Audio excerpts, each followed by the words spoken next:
ہمارے معاملات جب خراب ہو گئے آج تو لوگوں کا اعتماد اور بھروسہ بھی نکلنے لگ گیا.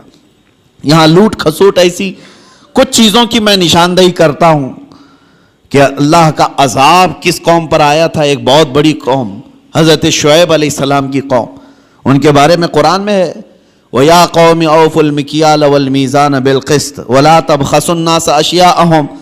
حضرت شعیب علیہ السلام اپنی قوم کو بار بار ڈراتے تھے کہ ماپ تول میں کمی مت کرنا, ناپ تول میں کمی مت کرنا, برابر انصاف کے ساتھ لوگوں کو غلہ دیا کرو. وہ لوگ کیا کرتے تھے جس کو ڈنڈی مارنا کہتے ہیں, یعنی کلو کے کانٹے میں جو ہے فرق کر دینا اور کہیں سے کچھ نہ کچھ سیٹنگ کر کے مال تھوڑا سا سامنے والے کو کم جائے. اس گناہ میں مبتلا تھی وہ قوم, اور اس کو اللہ کے نبی حضرت شعیب علیہ السلام اس قوم کو ڈراتے رہے یہ زمین میں فساد ہے, اس چیز سے باز آؤ. وہ باز نہیں آتے تھے. جانتے ہو ناپ تول میں کمی کرنے کی وجہ سے اللہ کا بھیانک عذاب ان پر آیا, بہت سخت ترین عذاب آیا. قوم شعیب ہمیشہ کے لیے ہلاک کر دی گئی, اس کو قوم سمود بھی کہتے ہیں. حضرت شعیب علیہ السلام کی قوم پوری ہلاک و برباد ہو گئی, ناپ تول میں کمی کرتی تھی. آج ہو سکتا ہے کہ ترقی یافتہ دور میں ناپنے کی چیزیں بدل گئی ہوں, لیکن اگر اس میں بھی کوئی خیانت کرتا ہے ذرا برابر بھی, وہ اللہ کے عذاب میں گرفتار ہوگا. اس کی برکتیں ختم کر دی جائیں گی, اس کے چہرے کی رونق ختم کر دی جائے گی. اسی لیے میرے عزیزو ان معاملات میں پابند ہو جاؤ اور دیکھنا کہ ہمارے معاملات بالکل صحیح ہو جائیں گے. غیر مسلموں کے حالات تو آج ایسے کہ وہ لوگ اس چیز پر سختی کرتے ہیں. ان کی مارکیٹ میں سب ایک دوسرے کے تعاون کرنے والے ہیں, اور مومنوں میں ایک دوسرے کا تعاون کرنے والا نہیں. مارکیٹ میں اگر 4 دکانیں تمہاری ہیں, تمہاری تجارت زیادہ ہونے لگ گئی تو بغل والے کو حسد ہونے لگ گیا. سوچتے کہ میرا بھائی تو ہے, نہیں, حسد ہونے لگ گیا. اور تیسرا اس سے زیادہ جلنے لگ گیا. آپس میں اس بات کو لے کر کے سب جلن کے شکار ہیں. اور پھر اس کے بعد ہوتا یہ ہے کہ ذرا برابر کچھ کمی ہوئی تو دوڑے دوڑے بابا کے پاس جاتے ہیں, پڑوسی نے کچھ کرایا ہے, میری دکان میں کچھ ہوتا نہیں. تم آپس میں ایک دوسرے کو کیا کرایا اسی میں لگے رہے ہو. بلکہ ہم کچھ بازاروں میں گئے ہیں, دیکھا ہے, اور کسی کی دکان پر, غیر مسلم کی بات کر رہا ہوں, کوئی سامان نہیں مل رہا ہے تو وہ سامان نہیں مل رہا ہے تو یہ نہیں کہتا کہ چلے جاؤ دوسری جگہ, بلکہ وہ وہیں کھڑا ہو کر کے اپنے کسی بھائی کا ریفرنس دیتا ہے, کہتا ہے فلاں جگہ یہ ملے گا, یہاں جا اور میرا نام لے کر کے کہو. وہ آپس میں تعاون ہے ایک دوسرے کا. مومنوں, آپ سب لوگ ایک دوسرے کے تعاون میں جب تک نہ آئیں تو رحمت خداوندی سے محروم رہو گے. اللہ تبارک و تعالیٰ کا عذاب آئے گا معاملات میں خراب ہونے سے. اسی لیے سود کو حرام اسی لیے کیا گیا تھا کہ دوسروں کے حق نہ مارے جائے. دوسرا کوئی غریب سے غریب تر ہوتا جائے اور تم امیر سے امیر تر ہوتے جاؤ, یہ جائز نہیں اسلام میں. یہاں تک کہ غلہ جمع کر کے رکھنا اور وقت آنے کا انتظار کرنا, یہ بھی حرام ہے. حرام ہے. چاول کو ذخیرہ کر لیا, احتکار اس کو کہتے ہیں, اس کو جمع کر کے رکھ لیا اور سوچتا رہا کہ مارکیٹ میں چاول جب کم ہوگا تو میں اپنا غلہ باہر نکالوں گا, اور اس وقت جو 100 روپے کلو کا چاول ہوگا میں 500 روپے کا بیچوں گا.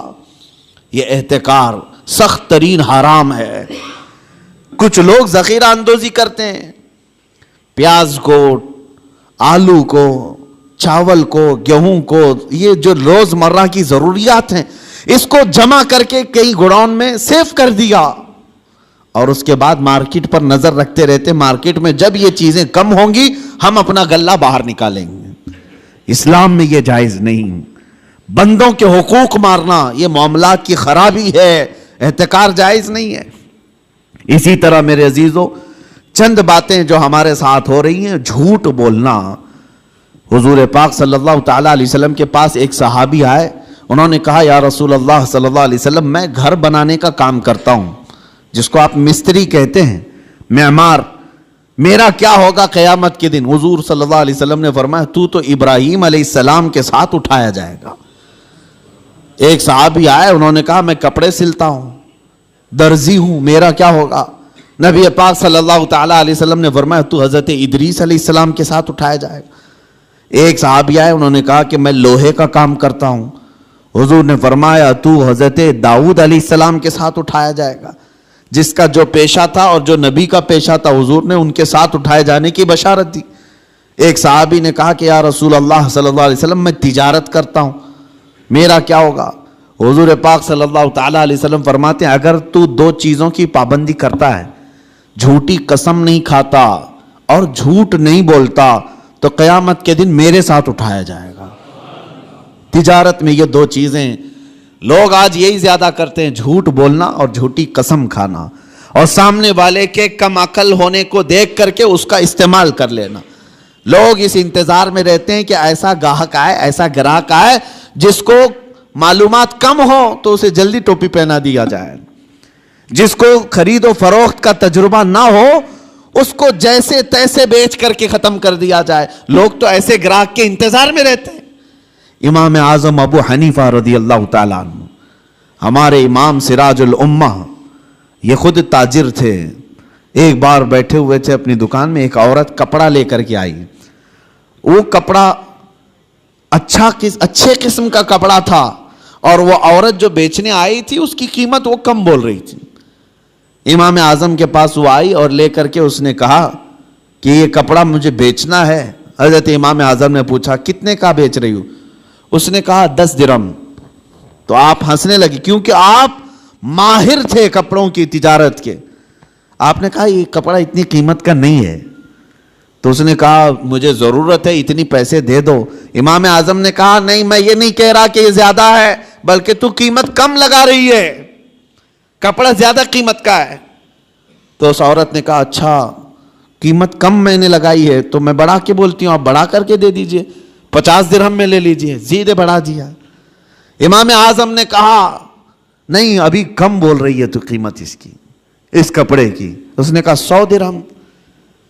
امام اعظم نے کہا کپڑا اس سے بھی زیادہ کا ہے, یہ کپڑا اس سے بھی زیادہ قیمت کا ہے. اس خاتون نے 3 بار قیمت بڑھائی. تو امام اعظم ابو حنیفہ نے فرمایا جا تیرے گھر میں کوئی ذمہ دار مرد ہو تو اسے بھی لے کے آ. یہ تجارت کے معاملات, یہ نہیں کہ کوئی بھولا بھالا آیا ہے تو اسے ٹوپی پہنا کے بھیج دیا جائے. 10 درہم میں خرید لیتے, وہ کپڑا تو 400 درہم کا تھا. کہا کہ جا تیرے گھر میں کوئی ذمہ دار مرد ہے تو اسے لے کر کے آ. وہ خاتون گئی, اپنے مرد کو لائی. امام اعظم ابو حنیفہ رحمۃ اللہ تعالی علیہ نے اس کپڑے کو 400 درہم میں خریدا. کہا کہ پھر بھی میں نفع میں ہوں. فرماتے ہیں کہ میں جو بیچوں گا اس پر مجھے نفع آئے گا, لیکن میں یہ نہیں چاہتا تھا کہ سامنے والے کو اس کپڑے کی قیمت کا اندازہ نہیں تو میں اس کو پوری طرح سے ڈبا دوں.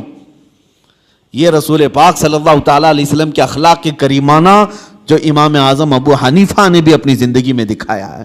اور ایک بات, ایک عورت اور آئی. عورتوں کو کچھ معاملات میں بہت معلوم ہے اور کچھ معاملات میں کچھ نہیں معلوم ہے.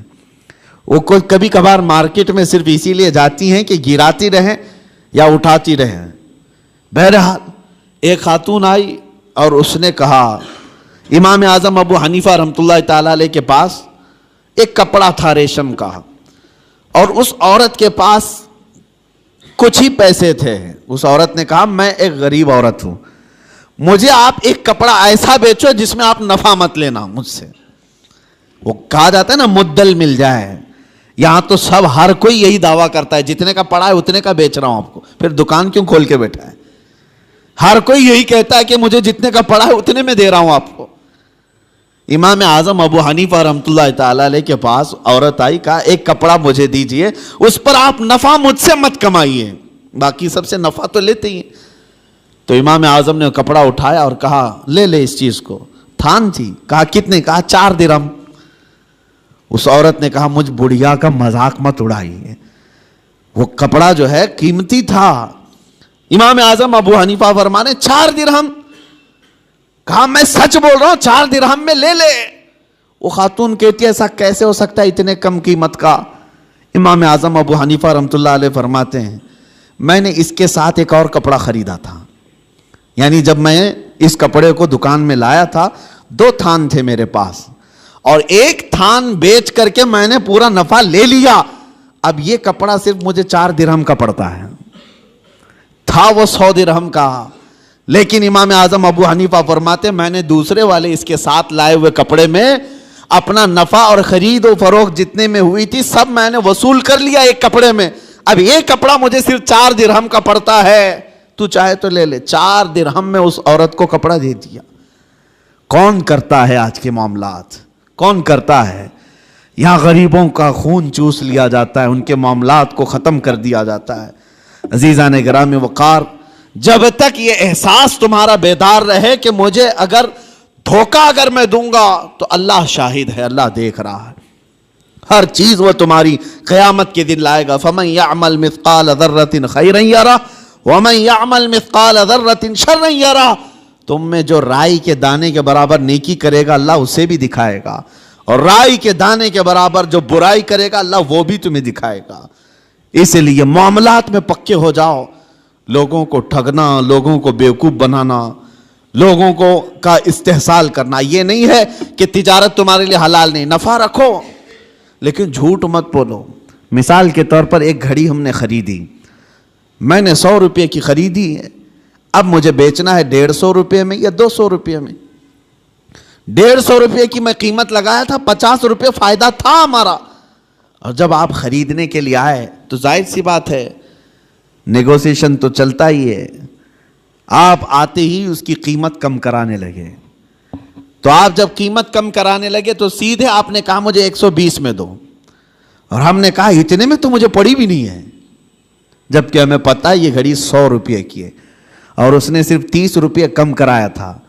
ٹھیک ہے مجھے نہیں دینا تھا 30 روپے کم کر کے, نہ دیتا, لیکن یہ تو نہیں کہتا کہ مجھے پڑی ہی نہیں ہے, بلکہ اس سامنے والے کو اتنا کہہ دیتا کہ نہیں اتنے میں مجھے کوئی دینا نہیں ہے آپ کو, اتنے کم قیمت میں آپ کو بیچ نہیں سکتا. یہ چیزیں کہہ سکتے ہو, لیکن یہ کہنا کہ اتنے میں خریدا ہی نہیں, جھوٹ بولا. اور اس جھوٹ بول کر کے اس سامنے والے کو بیچا تو وہ قیمت پوری تمہارے لیے حرام ہی رہی. حرام لقمے اس طرح سے بھی گھر میں آتے ہیں. اگر آپ کو نہیں دینا ہے تو سیدھے صاف یہ کہہ دیتے کہ مجھے اتنے کم میں نہیں بیچنا ہے. سامنے والے کی مرضی ہے, لینا چاہے تو لے, نہ تو جائے. یا اگر آپ تجارت کے اصول جانتے ہیں, اس کو جانے نہیں دینا چاہتے, تو بیچ کی کوئی ریٹ پر آپ طے کر لیں, لیکن جھوٹ بول کر کے نہیں. تمہاری زبان پر کوئی جھوٹ آنے نہ پائے. اور جب اس طرح کی تجارت کرو گے, ہر حلال کھاؤ گے, تمہاری عبادات میں بھی برکت ہوگی, تمہاری دعائیں بھی اللہ کی بارگاہ میں بار اجابت سے ٹکرائیں گی. عزیزان گرامی وقار, پوری دنیا میں آج معاملات کے لیے ہم فکر مند ہیں کہ مسلمانوں کی ایسی چھبی بنائی گئی. ابھی میں ایک باہر ملک میں تھا, وہاں ایک صاحب کہہ رہے تھے کہ ہم جو ہے مال امپورٹ کرتے ہیں فلاں جگہ سے, لیکن ہم وہاں جا کر دیکھتے ہیں اگر کوئی مسلمان کنٹینر وغیرہ لگا رہا ہے تو ہم ڈر جاتے ہیں کہ واپس وہ ہمارے ملک میں آئے گا تو آدھا کنٹینر ملے گا, نہیں تو فلاں ایسا ہو جائے گا, فلاں ہو جائے گا. وہ ڈر اس بات کا ہے. کہا کیوں اس قدر بگاڑ لیا اپنے معاملات کو. عزیزان گرامی وقار, مسلمانوں کے حالات جب اس طرح سے بگڑے ہیں تب یہ تمام چیزیں آئی ہیں. قوت فکر و عمل پہلے فنا ہوتی ہے جب کسی قوم کی شوکت پہ زوال آتا ہے, جب کسی قوم کی شوکت پہ زوال آتا ہے. آج جو زوال کے اسباب ہیں, تم خود مصطفیٰ کریم صلی اللہ تعالیٰ علیہ وسلم کے ان اچھے اسلوب کو چھوڑ دیے, وہ نقوش پا جو میرے آقا کے پوری دنیا کے لیے آئیڈیل تھے, چھوڑ دیے. آج ایک بات میں بتا دوں, ابو جہل جیسا کٹر دشمن مکہ میں ہے. ایک قافلے والا یمن سے یا کہیں سے آیا ہے, ایک اونٹ لے کر کے وہ بیچارہ مکہ میں آیا, اس کا قرض ابو جہل کے پاس تھا, یعنی ابو جہل ان کے پیسے لے کر کے دبا لیا تھا, نہیں دے رہا تھا, اور دادا ہے, گنڈا ہے. اور وہ بندہ بیچارہ جو آیا وہ کمزور تھا, وہ مکہ کے فلاں آدمی کے پاس جا رہا تھا, کہا کہ اس سے میرا پیسہ دلا دو. کوئی تیار نہیں تھا. ارے اس کے پاس کون جائے گا, ابو جہل کے پاس, وہ سردار قریش ہے, پتہ نہیں کون اس سے وصول کرے گا. کچھ ایسے لوگ یہاں پہ بھی ہیں جن سے لوگ ڈرتے ہیں, ارے ان سے کون وصول کرے گا. یہ اس زمانے کے ابو جہل ہیں. لوگ ان سے ڈرتے ہیں کہ پیسہ ان سے کون وصول کرے گا, گنڈے ہیں, مار پیٹ کریں گے. تو سب ڈرے ہوئے تھے. وہ مجبور آدمی مکہ میں حرم پاک میں مجبور اور پریشانی کے عالم میں کھڑا تھا. کسی نے پوچھا کہ کیا بات ہے؟ مکہ کے حالات بتا رہا ہوں. اس نے کہا میرا پیسہ فلاں آدمی دبا کر بیٹھا ہے, ابو جہل دیتا نہیں. تو وہ حرم پاک میں جو بندہ آیا تھا اس نے کہا تیرے لیے ایک ہی راستہ ہے, جا محمد کے پاس صلی اللہ علیہ وسلم. حضور پاک صلی اللہ تعالیٰ علیہ وسلم, وہ بھی مسلمان نہیں. اس نے کہا جا محمد کے پاس, وہ تجھے دلا دیں گے. وہ شخص کہتا ہے میں ڈھونڈتے ڈھونڈتے حضور پاک صلی اللہ علیہ وسلم کے پاس آیا. یہ حضور پاک صلی اللہ تعالیٰ علیہ وسلم کے حالات اس وقت, کیا آپ بہت بڑے پیسے والے تھے؟ کیا آپ اس وقت حالات میں مکہ والوں کے اس طرح سے مضبوط مالی اعتبار سے؟ لیکن وہ شخص آیا, حضور ایک جگہ بیٹھے ہوئے تھے, آتے ہی رو پڑا, کہا آپ محمد ہیں؟ کہا فلاں شخص مکہ کا ابو جہل, اس کو دوسرے نام سے پکارا جاتا تھا. کہا وہ پیسے میرے لیا ہے اور دیتا نہیں ہے اور ڈراتا الگ ہے. حضور پاک صلی اللہ علیہ وسلم نے اس سے کہا رو مت, چل میں تیرے ساتھ چلتا ہوں. حضور اس شخص کے ساتھ آئے اور کہا کہ ڈھونڈتے ہیں. ابو جہل ایک جگہ بیٹھا ہوا تھا قریش کی محفل میں, ٹھٹا مار کر ہنس رہا. سیدھے اس محفل میں میرے آقا صلی اللہ علیہ وسلم تشریف لائے, کسی کی روح رعایت نہیں, سیدھے سامنے کھڑے ہو کر کہا ابو جہل یہ بندہ مجبور اور پریشان ہے, کیا تیرے پاس اس کا مال ہے؟ تو نے اس سے قرضہ لیا ہے؟